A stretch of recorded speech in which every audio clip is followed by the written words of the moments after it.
पिछले हफ्ते में ट्विटर पे कैंसिल हुआ ओवर दिस ट्वीट। जिन कंटेंट क्रिएटर्स को 4-5 साल में भी कोई अटेंशन नहीं मिली, उन्होंने भी मेरा नाम लेके वीडियोस बना दी। अल्लाह उनको अटेंशन व्यूज दे। ऑब्वियसली मैं किसी का नाम नहीं लूंगा। मैं चाहता था कि ये जो कंट्रोवर्सी है, बैक एंड फोर्थ है, वो चीज़ ख़त्म हो जाए। इशू जो है, सवाल जो है, उसको एड्रेस ज़रूर किया जाए। तो सवाल वही है कि क्या पाकिस्तान का नेशनल एंथम पर्शियन में है? जो लोग आर्ग्यू कर रहे हैं कि नेशनल एंथम पूरा का पूरा उर्दू में है, आपको नहीं समझ में आ रही, गूगल ट्रांसलेट किए बगैर ट्रांसलेट करके मुझे बता दें। मतलब पूरा आपको लगता है ना कि उर्दू में है, सारे लफ्ज़ उर्दू के हैं, मुझे line by line national anthem तो आपको आता होगा ना, याद होगा, मतलब बता दें मुझे। अच्छा चल इतना बता दें, पाक सरजमीन 3 लफ्ज़ हैं या 2? आखिरी दफ़ा आपने कब ज़िंदगी में सरजमीन का लफ्ज़ यूज़ किया था? आपको तो उर्दू आती है जी, बिल्कुल सरजमीन लफ्ज़ है, सर और ज़मीन नहीं है, just because they sound like Urdu to you. या बाकी बता दें, कुव्वत अवाम का क्या मतलब है? कीश्वर हसीन शाद बात का क्या मतलब है? हो सकता है आप लोगों में से कुछ लोगों को इन चीज़ों का मतलब पता हो, क्योंकि स्कूल में आपको सिखाया गया था। ये नेचुरली, इंटुइटिवली जिसको उर्दू आती है उसको नेशनल एंथम का मतलब नहीं पता होगा। अब अगर हम इंटरनेट ट्रोल्स और वॉनबी हिस्टोरियंस को थोड़ा साइड पे रखें तो ये सवाल आता है कि कन्फ्यूजन क्यों है? ऑब्वियस होना चाहिए कि भाई नेशनल एंथम या तो उर्दू में है या तो पर्शियन में है। इसको समझने के लिए आपको देखना पड़ेगा कि उर्दू ज़बान जो है उसने कई ज़बानों से चीज़ें बोरो की हैं। पर्शियन से बोरो की हैं, अरबिक से, इवन इंग्लिश। मेन जो बोरो किया है या मेन जो रूट है जहाँ से उर्दू ड्राइव होती है वो संस्कृत। हो सकता है कई लोगों को पाकिस्तान में ये बात बुरी लगे, but facts are facts. Mainly Urdu Sanskrit से आई है। ऑब्वियसली पर्शियन, अरबिक, सारे इन्फ्लुएंसेस उर्दू पे हैं। As far as Persian words are concerned, बिल्कुल वो उर्दू लुगत में आपको पर्शियन लफ्ज़ मिल जाएंगे, उनके मतलब भी मिल जाएंगे। तो नेशनल एंथम के जो लफ्ज़ हैं हो सकता है वो उर्दू लुगत का हिस्सा हो। मैं अगर आपको एक एनालॉजी ड्रॉ करके बताऊं, अंग्रेज़ी में एक लफ्ज़ होता है रेस्टोरेंट, उसकी एटमोलॉजी जो है वो फ्रेंच है, लेकिन कोई ये आर्ग्यू नहीं करेगा कि रेस्टोरेंट लफ्ज़ जो है वो इंग्लिश का हिस्सा है, क्योंकि वो इंग्लिश में इस्तेमाल हो रहा होता है। लैंग्वेजेस जो हैं, अनलेस आप आफ्ताब इकबाल हैं, वो डिक्शनरीज और लुगतों में नहीं रहती हैं। लैंग्वेजेस रहती हैं आपके मेरे कम्युनिकेशन में, आपकी मेरी कॉन्वर्जेशन में। Languages are living breathing things. Shakespeare के टाइम इंग्लिश अलग थी, आज की इंग्लिश अलग है। दोनों इंग्लिश हैं, लेकिन कोई अगर ये आर्ग्यू करे कि भाई शेक्सपियर के टाइम ये लफ्ज़ इस तरह इस्तेमाल होता था तो ये सही है, ऐसा बिल्कुल नहीं है। ऐसे ही एक लफ्ज़ है नाजुक, इसकी एटमोलॉजी जो है पीछे से पर्शियन है, लेकिन कोई आर्ग्यू नहीं करेगा कि उर्दू का लफ्ज़ नहीं है। आप बाज़ार में जाएं, आप लोगों से पूछें, सबको जिसको उर्दू आती है नाजुक का मतलब पता होगा। इसी तरह आप बाज़ार में जाएं, बोले बताएं नहीं नेशनल एंथम है, रैंडमली बाज़ार में जाके जिससे पूछें आपको उर्दू आती है, बोले हाँ, बोले कुव्वते बताओ क्या मतलब है।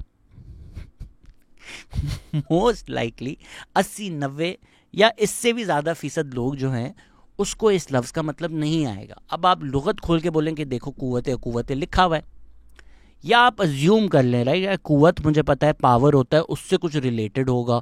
कुव्वत मुझे पता है कि क्या होता है, उससे कुछ रिलेटेड होगा। आप अज्यूम कर सकते हैं, आप एक ब्रॉडर मतलब ले सकते हैं कि जिस तरह किसी को अगर उर्दू आती है, वो पंजाबी सुन रहा है, वो थोड़े थोड़े लफ्ज़ सुनकर मतलब अखज़ कर रहा है। इसका मतलब ये नहीं है कि जो बोला जा रहा है वो पंजाबी नहीं है, वो उर्दू है, क्योंकि आपको मोर और लेस मतलब समझ में आ गया। अब अगर हम वापस उस फ्रेंच रेस्टोरेंट वाली एग्जाम्पल पे जाएं, तो रेस्टोरेंट भी इंग्लिश का लफ्ज़ है, सुपर भी इंग्लिश का लफ्ज़ है। पर अगर मैं आपको बोलूं ले रेस्टोरेंट है सुपर, ये अंग्रेज़ी है या फ्रेंच है? जिस तरह मैंने सुपर बोला आपको वैसे ही समझ में आ गया होगा कि फ्रेंच है, बिल्कुल फ्रेंच है। अब आप आर्ग्यू करें जी मुझे समझ में तो आ गया कि अगर कोई बोल रहे ले रेस्टोरेंट है सुपर, इसका मतलब है कि भाई कमाल रेस्टोरेंट है, सुपर रेस्टोरेंट है। रेस्टोरेंट का मतलब भी पता है, सुपर का मतलब भी पता है, ले भी इंग्लिश की डिक्शनरी में आपको मिल जाएगा।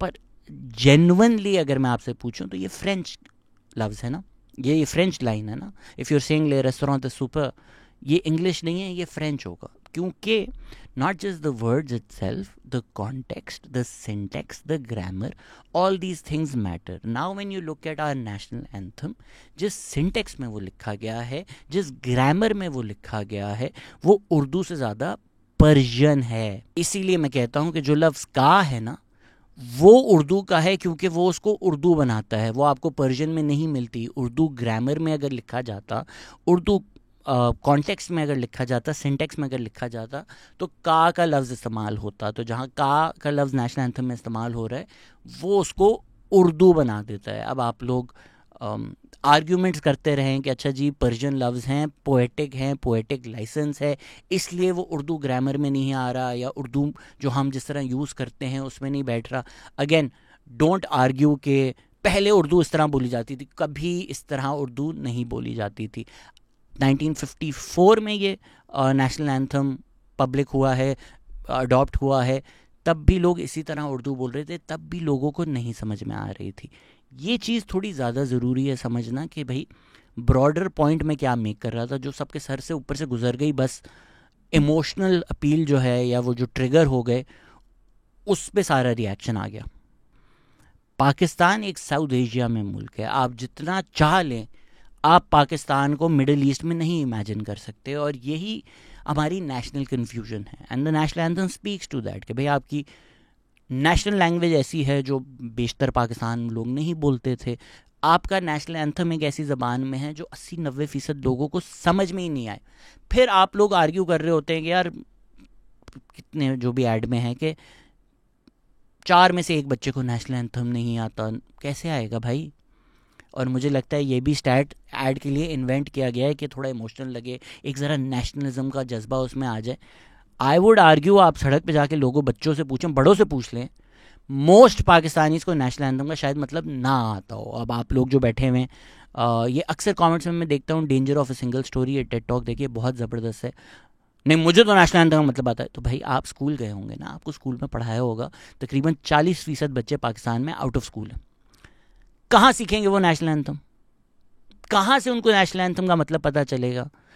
अक्सर तो पाकिस्तान में लोगों को, आप ज़रा बाहर तो जाएं ना, लाहौर, फैसलाबाद, सियालकोट से बाहर जाएं, पंजाब में कराची, हैदराबाद से बाहर जाएं, सिंध में, खैबर पख्तूनख्वा में जाएं, बलूचिस्तान में जाएं, गाँवों में लोगों को उर्दू नहीं समझ में आती, अक्सर आपको ट्रांसलेटर के साथ जाना पड़ता है। आप वहाँ चाह रहे हैं उन बच्चों को नेशनल एंथम आता हो, कैसे? क्योंकि हमें हमारी हिस्ट्री नहीं पढ़ाई गई, नहीं बताई गई, हमारी हिस्ट्री से जानबूझकर एक कनेक्शन सेवर किया गया। इसीलिए जब हम उर्दू की भी बात करते हैं हम भूल जाते हैं कि वो संस्कृत से आती है। तो हमारी वो जो सारी तारीख थी, जिस तरह का लफ्ज़ है वो संस्कृत से डिराइव्ड है, उसको हम डिलीट करके कोशिश करना चाहते हैं कि पर्शिया से हमारी हिस्ट्री जुड़ जाए, अर्तुगरुल देख लो, तुर्कों से आपकी हिस्ट्री जुड़ जाए। अभी भी लोग सीख पा हो जाते हैं। आप क्यों प्रूव करना चाहते हैं कि सारे ज़्यादातर जो लोग हैं यहाँ वो साउथ एशिया से हैं, हम तो अरब से हैं? ये वही हसन निसार वाली मेंटालिटी है कि ये गंदा जो डीएनए है ना साउथ एशिया का, ये हमारे अंदर नहीं है। इसीलिए सब लोग कोशिश करते हैं प्रूव करने की कि हम तो एक्चुअली सऊदी अरेबिया से आए हैं, हम तो एक्चुअली वहाँ से आए, हम इस खित्ते का हिस्सा ही नहीं है, क्योंकि हमारी तारीख़ में इस खित्ते के लिए हमारे अंदर नफ़रत पैदा करती है। And our national anthem speaks to that as well. इसका मतलब ये नहीं है कि मैं बोल रहा हूँ नेशनल एंथम बदल दें, अब 70-75 साल हो गए हैं, एक हमारे अपने इमोशंस उसके अंदर इन्फ्यूज़ हो चुके हैं। बातें आपको ये सारी मेरी इतनी अजीब क्यों लग रही हैं, सैक्रिलिजियस क्यों लग रही हैं? आप सोच रहे हैं ये एंटी पाकिस्तान है? अगेन आपको आपकी तारीख़ नहीं बताई गई। अपनी तारीख़ कंटेंट क्रिएटर से मत सीखे, हिस्टोरियन से सीखे। अली उस्मान कासमी साहब की किताब है, is one of the foremost historians. वो इंटरनेट पर वीडियोस नहीं बनाते, आपको उनकी किताब पढ़नी पड़ेगी, कौम मुल्क सल्तनत, वो पढ़िए। उसमें एक पूरा चैप्टर है, चैप्टर 3 के अंदर, जहाँ नेशनल एंथम डिस्कस हो रहा होता है। मेरी बातें आपको अजीब इसलिए लग रही हैं क्योंकि जब नेशनल एंथम आया था उस वक्त पूरी पाकिस्तान की जो बातें थी, जो लोगों ने कहा, जो लोगों ने छापा, वो आपकी हिस्ट्री से डिलीट कर दिया गया है। किताब पढ़ेंगे तो आपको पता चल जाएगा। उसमें अली उस्मान कासमी डायरेक्टली लिख रहे हैं कि the national anthem is in Persianised Urdu. मैं भी तो यही कह रहा हूँ। किताब में अली उस्मान कासमी पहले इंडिया से कंपेयर करते हैं कि भाई इंडिया में वंदे मातरम जो रैलीज़ में, पब्लिक गैदरिंग्स में गाया जाता था, उसमें मुस्लिम्स का थोड़ा क्रिटिसिज्म था, तो वो कम्यूनल टेंज को अवॉइड करने के लिए और वॉर लाइक स्लोगनियरिंग जो है उसको अवॉइड करने के लिए इंडिया ने टैगोर के जनम मन गण को नेशनल एंथम बनाया, ताकि वो इंडिया का एक रिपब्लिकन स्पिरिट जो है वो नज़र आए नेशनल एंथम में। As far as Pakistan is concern, 1948 दिसंबर में कमेटी बनाई गई कि भाई नेशनल एंथम होना चाहिए, नेशनल एंथम सेलेक्ट करें। इंटरेस्टिंगली उस सिलेक्शन कमेटी में हफीज़ जालंधरी खुद भी थे। कमेटी की जो सोच है वो जानने के लिए आप देखें कि कमेटी के एक मेंबर हैं ज़ैड बुखारी। उन्होंने पहले तो बोला कि सूरह फातिहा को जो पाकिस्तान का नेशनल एंथम बना दिया जाए। पूरे पाकिस्तान से फिर लोगों ने एंट्रीज़ भेजी। बाद में ज़ैड बुखारी ने खुद भी एक नेशनल एंथम लिखने की कोशिश की। इवेंचुअली 6 साल बाद चागला की ट्यून सेलेक्ट हुई, उस पर 2 लिखे गए लफ्ज़, उसमें हफीज़ जालंधरी जिस सिलेक्शन कमेटी का हिस्सा थे, उस सिलेक्शन कमेटी ने हफीज़ जालंधरी को ही पिक कर लिया। मैं ये नहीं कह रहा कि हफीज़ जालंधरी कोई बुरे पोएट थे। इसमें अली उस्मान कासमी लिखते हैं, given it's highly Persianised language popularising the anthem required a major pedagogical exercise. के अब जो लोग कह रहे हैं ना कि मुझे तो समझ में आता है, उस वक्त जो नेशनल एंथम आया है वो स्कूलों में जा जाकर समझाना पड़ा था, क्योंकि नेचुरली किसी को नहीं समझ में आ रहा था। उस वक्त जो लोग सारी बातें कर रहे थे जो आपकी हिस्ट्री से डिलीट कर दिया गया है, जो आपको नहीं सिखाया जाता, आज मैं वही बातें कर रहा हूँ और आपको एलियन लग रही हैं। अली उस्मान कासमी लिखते हैं कि critics mostly ordinary citizens were appalled at their alienation from lyrics incomprehensible to the large majority. के बेशतर पाकिस्तान और वो परेशान हो गए थे, उनको समझ में नहीं आ रही थी कि क्या ऐसा नेशनल एंथम है जो हमको एलिनेट करता है, मुल्क से दूर करता है। इसीलिए स्कूलों में जा जाकर लोगों को समझाना पड़ा था। ऐसा नहीं है कि लोगों को नेशनल एंथम समझ में आ गया था। आप ट्रांसलेशन देख लें जो बुक में छपी हुई है, ये वो ट्रांसलेशन है नेशनल एंथम की। आप इसमें से ग्रामर के साथ 50% भी ट्रांसलेट कर सकते थे बिल्कुल सही, the lines as they are, not कि स्पोरेडिकली मुझे ये लफ्ज़ समझ में आते हैं, परचम आता है, ज़मीन आता है। एग्जैक्ट लाइन बाय लाइन आप ट्रांसलेट कर सकते थे नेशनल एंथम। सच बताएं, ईस्ट पाकिस्तान वेस्ट पाकिस्तान दोनों में नेशनल एंथम जब आया, क्रिटिसिज्म हुआ। पाकिस्तान ऑब्जर्वर जो ढाका में छपता है उसमें लिखा गया कि भाई जो नेशनल एंथम है उसका मकसद होता है समझना, पर आपने तो अरबिक और पर्शियन टेक्स्ट बुक से लफ्ज़ बोरो करके एक नेशनल एंथम बना दिया है। अली उस्मान कासमी लिखते हैं कि Arshad Kakvi, professor of Urdu at Victoria College Comilla, objected to the Persianate language of the anthem which was incomprehensible to 80% of the population. के जो हमारी पॉपुलेशन है उसका 80% समझ ही नहीं सकता, क्योंकि जो ज़बान है वो पर्शियन हुई हुई है। उन्होंने उसको uninspiring, cold, static and dull भी बोला। काकवी ने लिखा कि इस एंथम को ईरान को दे दीजिए, क्योंकि उसमें सारी वो खूबियां हैं जो ईरान का नेशनल एंथम बन सकता है। और अब ट्विटर पर जो लोग ट्रिगर हो रहे हैं वो मुझसे आर्ग्यू करने की कोशिश कर रहे हैं कि ये तो सादा सी उर्दू है। तारीख पढ़ो ना बेटा जाकर। मौलवी अब्दुल हक ने उस वक्त लिखा कि पर्शियन और अरबिक वर्ड्स को बस लंप टुगेदर कर दिया इस नेशनल एंथम में। अब्दुल साजिद मालिक ने कहा कि डिसअपॉइंटेड के नेशनल एंथम एक एलियन लैंग्वेज में लिख दिया गया है। माजिद लोहरी ने कहा कि नेशनल एंथम का सिर्फ यही मकसद है कि मैट्रिक के जो स्टूडेंट हैं इसको सादा उर्दू में सिंपल वर्ड्स में ट्रांसलेट करेंगे। नाजिर अहमद का एक पाकिस्तान जिंदाबाद ईस्ट पाकिस्तान में स्कूल्स में गाया जाता है, उसको यूज़ किया जा सकता था एज द नेशनल एंथम। हम भूल जाते हैं कि ईस्ट पाकिस्तान भी जो है ना वो पाकिस्तान का हिस्सा था। के अजीज़ की आप किताब पढ़ें तो वो डिटेल में बताते हैं किस तरह बंगाल का रोल हमने हिस्ट्री के टेक्स्ट बुक से डिलीट कर दिया है। लेकिन आप नेशनल एंथम देखें, मिली नगमे देखें, रेयरली आपको बंगाल का जिक्र मिलेगा। हम हमारी इमेजिनेशन से, हमारे कल्चर से, हमारी हिस्ट्री से बंगाल एग्जिस्ट ही नहीं करता। एंड इट्स रादर अनफॉर्चुनेट कि 1947 टू 1971 भी जो काम हो रहा था, जो गाने बन रहे थे, जो कल्चर प्रोड्यूस हो रहा था जिसको हम पाकिस्तानी कहेंगे, उसमें इतना बंगाल का जिक्र आ ही नहीं रहा था। इसी तरह जब नेशनल एंथम लिखा गया तो ए रशीद ने शिटागोंग में लिखा कि ये नेशनल एंथम इनकॉम्प्रिहेंसिबल है और ये लास्ट नेल होगा इन पाकिस्तान कॉफिन, क्योंकि इससे नेशनल कोहेजन नहीं आएगी। बंगाली जो हैं, और ये लिखा गया किताब में पढ़ लें, उनसे पढ़ा ही नहीं जा रहा था national anthem. They were unable to even recite it. उनके लिए नेचुरल ज़बान नहीं थी। हम अज्यूम करते हैं उर्दू थी, क्या हो गया, बोलना शुरू कर दो। आप तारीख पढ़ें ना कि उर्दू को जो इम्पोज किया गया, बंगालियों को कहा जा रहा था आप अपना टेक्स्ट जो है ना, to bring it closer to Urdu and Arabic, instead of it being left to right, इसको राइट से लेफ्ट करें। आप कैसे इम्पोज कर सकते हैं एक ज़बान एक अवाम पर? एक उनकी आइडेंटिटी है। इसी तरह आपने एक नेशनल एंथम बनाया जो फॉर मोस्ट ऑफ पाकिस्तान, क्योंकि उस वक्त ईस्ट पाकिस्तान मेजॉरिटी में थे, उनसे पढ़ा ही नहीं जा सकता। इसीलिए इस पाकिस्तान में बातें हो रही थी कि भाई हम एक अपना खुद का नेशनल एंथम बनाते हैं जो हम पढ़ तो सकें। और जो लोग हफीज़ जालंधरी को एज अ सोर्स साइट कर रहे हैं, again this is the problem with internet historians, वो उनको एक लाइन मिल जाती है कहीं से और वो उस पर पूरा तबसरा दे देते हैं ना। History is a lot more complicated, you have to really understand कि भाई क्या कॉन्सेप्ट्स हैं, क्या आइडियाज़ हैं, कौन किस लेंस से कुछ कह रहा है। किसी ने कुछ कह दिया तो वो तारीख नहीं होती।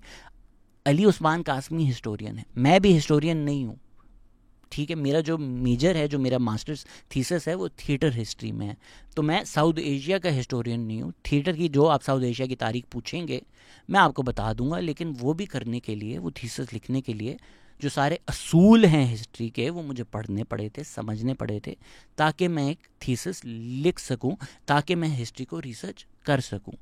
अब आप एक्सचेंजेस देखें, Hafeez Jalandhari was also well aware of the criticism. उन्होंने सारा ब्लेम डाल दिया चावला की ट्यून पर कि भाई ट्यून ही ऐसी थी, मैं इसमें क्या लिखता। एक क्रिटिक ने तो ये भी लिखा कि हफीज़ जालंधरी धुत शराब में टुन होकर उन्होंने ये नेशनल एंथम लिखा है। आगे की जो लाइन है वो आप किताब में पढ़ लें, वो मैं बोल नहीं सकता कि और क्या क्रिटिसिज्म था। हफीज़ जालंधरी ने क्लेम किया कि भाई मैंने तो नेशनल एंथम लिखा है to promote Islamic values and way of life.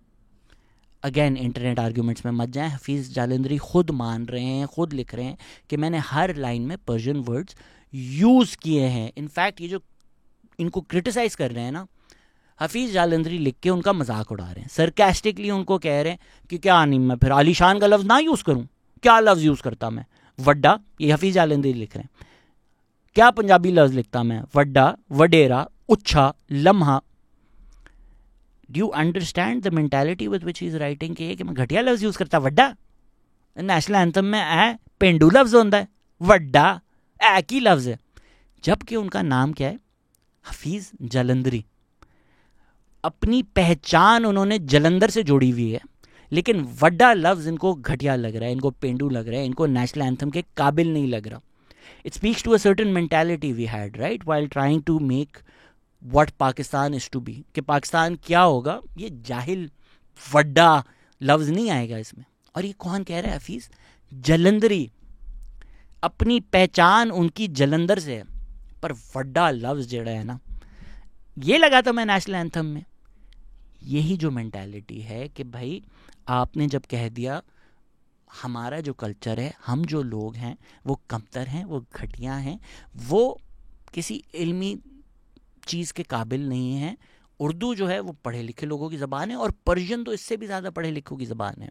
मैं और अदील अफजल जिस बात पे क्रिटिसाइज़ होते रहते हैं कि आपने अनवर मकसूद की तनकीद की, आप अगर जाके वो पूरा डिस्कशन देखें, जो बात की जा रही थी वो ये थी कि कहीं अनवर मकसूद ने किसी महफिल में अदील भाई बता रहे थे, कहा कि देखिए इल्म कितना गिर चुका है पाकिस्तान में, कि पहले हमें पर्शियन सिखाई जाती थी, अब स्कूलों में सिंधी सिखाई जाती है। तो आप कह रहे हैं कि भाई पर्शियन सिखाना तो पढ़े लिखे लोगों का काम है, लेकिन सिंधी जो है ना, ये तो जहालत की एक निशानी है कि स्कूलों में सिंधी सिखाई जा रही है। यही सोच है जिसके मैं पीछे पड़ा हुआ हूँ। मैं ये नहीं कह रहा कि नेशनल एंथम बदल दे, मैं ये नहीं कह रहा उर्दू बुरी ज़बान है, बहुत अच्छी ज़बान है, मैं ख़ुद उर्दू इस्तेमाल करता हूँ। मेरा सारा क्रिटिसिज्म यही है कि ये जो सोच है कि बंगाली लोग कमतर हैं, घटिया हैं, इनकी ज़बान तो मैटर नहीं करती, सिंधी कमतर हैं, निकालो इन लोगों को, और पंजाबी पेंडू हैं, उर्दू बोलो, पढ़े लिखे लोगों की ज़बान है। अपने आप को अर्तुगरुल में देखो, तुर्कों में देखो, अरबियों में देखो, पर्शियन में देखो, पर्शियन हिस्ट्री तुम्हारी हिस्ट्री है, मुग़ल हिस्ट्री तुम्हारी हिस्ट्री है, बुल्ले शाह तुम्हारी हिस्ट्री नहीं है। इस सोच के खिलाफ जो है अपनी खुद की तारीख को ओन करने में, ये सारी बातें मैं करता हूँ, और इसी वजह से सारी मैं गालियाँ खाता हूँ। इसमें एक और हफीज़ जालंधरी मेरी नज़र में बेवकूफ़ाना आर्गूमेंट कर रहे हैं। वो कह रहे हैं भाई क्या मतलब, परचम लहराना उर्दू है, लेकिन अगर मैंने नेशनल एंथम में लिख दिया परचम सितारो हिलाल तो ये पर्शियन हो गया। जी हफीज़ साहब, ज़ाहिर सी बात है, कॉन्टेक्स्ट, सिंटेक्स, ग्रामर मैटर करता है ना। परचम लहराना उर्दू है, मैं आई एग्री, बट परचम सितारो हिलाल ये तो उर्दू नहीं है। इस तरह तो उर्दू नहीं बोली जाती, इस तरह तो कोई कम्युनिकेट नहीं करेगा आपस में। ये आप बिल्कुल कभी सड़क पर ना उस टाइम सुनेंगे, ना इस टाइम सुनेंगे। इंटरेस्टिंगली दिसंबर 1947 में लियाकत अली ख़ान के कहने पे हफीज़ जालंधरी ने ही एक और नेशनल एंथम भी लिखा था, जिसके लफ्ज़ थे ए वतन आबाद वतन आज़ाद पाकिस्तान जिंदाबाद पाकिस्तान, तेरे समंदर तेरे दरिया कोहिसार व मैदान आज़ाद शौकत शान एंड सो ऑन। ये करंट नेशनल एंथम से बहुत ज़्यादा सिंपल उर्दू में है। तो अगर किसी को लगता है कि मैं उर्दू के ख़िलाफ़ हूँ, मैं हफीज़ जालंधरी के ख़िलाफ़ हूँ, मैं पाकिस्तान के ख़िलाफ़ हूँ, तो मेरी नज़र में शायद ये बेहतर होता अगर ये नेशनल एंथम होता। उर्दू में ही है, सिंपलिस्टिक उर्दू में है, मोस्ट लोगों को नेचुरली ये लफ्ज़ समझ में आ जाते, बेसिक सा है। ज़रूरी नहीं है कि बस सिर्फ दिखाने के लिए कि यार असीवी शेक्सपियर ने, आप इन्फ्यूज़ करें। आप शायरी में वो कर सकते हैं, पर आप अगर एक ऐसी चीज़ बना रहे हैं जो पाकिस्तान का हर इंसान बोल सके, ओनरशिप ले सके, उसको अपना अपना लगे। अब आप मुझे सच बताएं, जो नेशनल एंथम है, आप पंजाब के किसी गांव में जाएं, सिंध के किसी गांव में जाएं, बलूचिस्तान के किसी गांव में जाएं, हो सकता है Balochistan is slightly different here because they are closer to Iran, तो पर्शियन जो है is more understood in Balochistan compared to the rest of Pakistan at least. But Sindh, Punjab, Khyber Pakhtunkhwa, इधर अगर कोई नेशनल एंथम सुनता है बच्चा, क्या उसको लगेगा ये मेरी अपनी ज़बान है? क्या उसको लगेगा कि ये मेरा अपना नेशनल एंथम है, कि घर पे वो ज़बान जो बोलता है, जिस तरह समझता है, नेशनल एंथम भी नेचुरली उसी तरह है? नहीं ना। तो क्यों 2024 में मैं गिड़े मुर्दे उखाड़ रहा हूँ? अगर मैं नहीं कह रहा कि नेशनल, मैं बिल्कुल नहीं कह रहा नेशनल एंथम बदल दें। हिस्ट्री में जाके ये व्हाट इफ्स करना अच्छी बात है कि भाई ये भी नेशनल एंथम हो सकता था, शायद बेहतर होता। जिस तरह चैम्पियंस लीग का नेशनल एंथम है जिसमें इंग्लिश, स्पेनिश, जर्मन है, उस तरह भी नेशनल एंथम हो सकता था कि मल्टीपल ज़बानें हैं, मल्टीपल चीज़ें हो सकती थी। What it speaks two is the broader nationalisation project. इसकी ना ये छोटी छोटी चीज़ें होती हैं। नेशनल एंथम, उर्दू को इम्पोज करना एज द नेशनल लैंग्वेज, आप उसको एक आइसोलेशन में नहीं देख सकते। ये सारी चीज़ें जो है ना, इन्होंने मिलकर अवाम को पाकिस्तान प्रोजेक्ट से एलियनेट किया, क्योंकि आपने नेशनलिज्म फोर्स करने की कोशिश की। आपने लोगों को बताया आपके कल्चर जो हैं वो अब कोई अहमियत नहीं रखते। और ये सुपीरियॉरिटी कैसे बनाई? आप किसी को जाके बोलें पाकिस्तान कल्चर है, बलोच कल्चर है, पाकिस्तान कल्चर सुपीरियर है, वो कहेगा भाई कैसे सुपीरियर है, हमारी तो इतनी तारीख है बलोच होने की, ये कल्चर हमसे सुपीरियर कैसे? आप आके बोलो पाकिस्तान कल्चर इस्लामिक कल्चर है, अब आप वैसे ही खामोश हो जाओगे कि भाई कुछ बोलना ब्लास्फेमी हो जाएगी। तो ये दिखा करके पाकिस्तान कल्चर इस्लामिक कल्चर है, उसको जोड़कर पर्शिया, ईरान, अरब के साथ आपने पूरी आवाम को बताया कि आपके कल्चर, आपकी हिस्ट्री, आपकी लैंग्वेज सब बेकार हैं, ये ना पढ़ने की ज़रूरत है किसी को, ना इसमें जाकर अपनी तारीख बताने की ज़रूरत है किसी को। मोहम्मद बिन कासिम आपके हीरो होंगे, भले उन्होंने आकर यहाँ पर औरतों के साथ क्या किया हो, जो यहाँ लोग रहते हैं उनके साथ क्या किया हो। What makes you you is your religion, and where you should see yourself in history is in all the people who had the same religion as you, not in all the people who lived in the same region as you. You may be able to trace your bloodline back to a person who lived in Sindh, who lived in Punjab, but that person, their culture does not represent you. उसको destroy कर कर ही तो हमें पाकिस्तान का culture बनाना है, क्योंकि पाकिस्तान का culture superior है। इस आइडिया ने, जो कलोनियलिज्म से ही आ रहा था, लोगों के अंदर एक इनहेरेंट इन्फीरियरिटी कॉम्प्लेक्स डाल दिया। लोगों ने कोशिश की कि हम अपना कल्चर अबैंडन कर कर या तो इस कल्चर में समा जाएं या अपने आप को अरब समझना शुरू हो जाएं। और आज भी यही कन्फ्यूजन होती है। आज भी अगर हसन निसार टीवी पे आके कहते हैं मेरा ये गंदा डीएनए नहीं है, मैं तो पीछे से अरब था, पता नहीं उनके पीछे कौन अरब था, पर इस सोच के ख़िलाफ़ मैं सारी बातें करता हूँ। मैं ये नहीं कह रहा हिस्ट्री बदल दें, मैं ये नहीं कह रहा नेशनल एंथम बदल दें, मैं ये नहीं कह रहा कि आज उर्दू को हटा दें। इनफैक्ट आई डू थिंक कि बाकी सारी लैंग्वेजेस को रिकग्नाइज ऑफिशियली ज़रूर करना चाहिए, और मैं कोई एलियन बात नहीं कर रहा। आप इंडिया में देख लें, इंडिया में सारी लैंग्वेजेस रिकग्नाइज हैं कॉन्स्टिट्यूशन में, तो हम भी कर लें, कौन सी बड़ी बात। तो सर नेशनल एंथम आपको पर्शियन में चाहिए, नेशनल लैंग्वेज आपको उर्दू चाहिए, जो 10% भी लोगों की मदर टंग नहीं थी जब पाकिस्तान बना है। साथ ही साथ उमर अता बंदयाल ने ये भी कहा था कि हर स्कूल में अरेबिक कंपलसरी होनी चाहिए। स्कूलों ने ये भी कोशिश की है, इंग्लिश तो हमें सीखनी है दुनिया भर के लिए, तो भाई पर्शियन भी सीख लो, अरेबिक भी सीख लो, उर्दू भी सीख लो, इंग्लिश भी सीख लो, सारी हमारी अपनी ज़बानें हैं। जो लोग मेरी तनकीद करते हैं इंग्लिश बोलने पर, पर्शियन आपकी ऑफिशियल लैंग्वेज नहीं है, इंग्लिश आपकी कॉन्स्टिट्यूशनली ऑफिशियल लैंग्वेज है। तो अगर मैं इंग्लिश बोल रहा हूँ, मैं तो उतनी ही पाकिस्तानी ज़बान बोल रहा हूँ जितनी उर्दू है, उतनी ही रिकग्नाइज्ड है वो भी। तो अगर सिर्फ इतना बोलने पर कि पर्शियन हमारी ज़बान नहीं है, पाकिस्तानी ज़बान नहीं है, लोगों ने मुझे कैंसिल कर दिया, तो अगर मैं बोल दूँ उर्दू भी फॉरेन लैंग्वेज है, तो फिर तो मुझे मॉब लिंच ही कर देंगे। जाते अदील अफजल भाई ने ही एक स्टोरी सुनाई थी, एक जोक सुनाया था, वही मैं आपको सुना देता हूँ कि एक ट्रेन में हफीज़ जालंधरी जा रहे थे किसी के साथ, तो वो बड़े तोड़ में बैठे हुए थे कि मैं तो हफीज़ जालंधरी हाँ। तो वो आके आगे आदमी उनको लिफ्ट ही नहीं करा रहा। तो वो कहते हैं भाई नेशनल एंथम तुमने सुना है? उसने बोला हाँ। अच्छा हफीज़ जालंधरी ने लिखा है? तो मैंने बोला अच्छा ठीक है। फिर कोई नहीं वो लिफ्ट करा रहा। थोड़ी देर बाद उन्होंने बोला कि भाई मैं जो हूँ, मैं हफीज़ जालंधरी हूँ। तो दूसरा बंदा लिट अप और वो गले मिलने आ गया कि ओए तू सीवी जालंधर नो।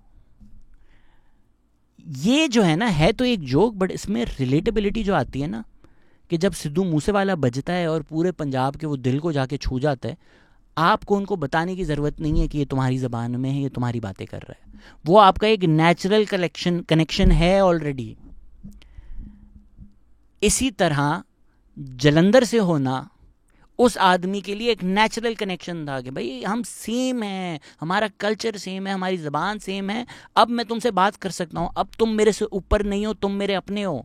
जबकि हफीज़ जालंधरी अपने आप को दिखाना चाह रहे थे कि मैं तुमसे देखो कितना ऊपर हूँ, क्योंकि मैं नेशनल एंथम लिखा है। But what mattered more to the other person was the fact कि ये जलंधर से है।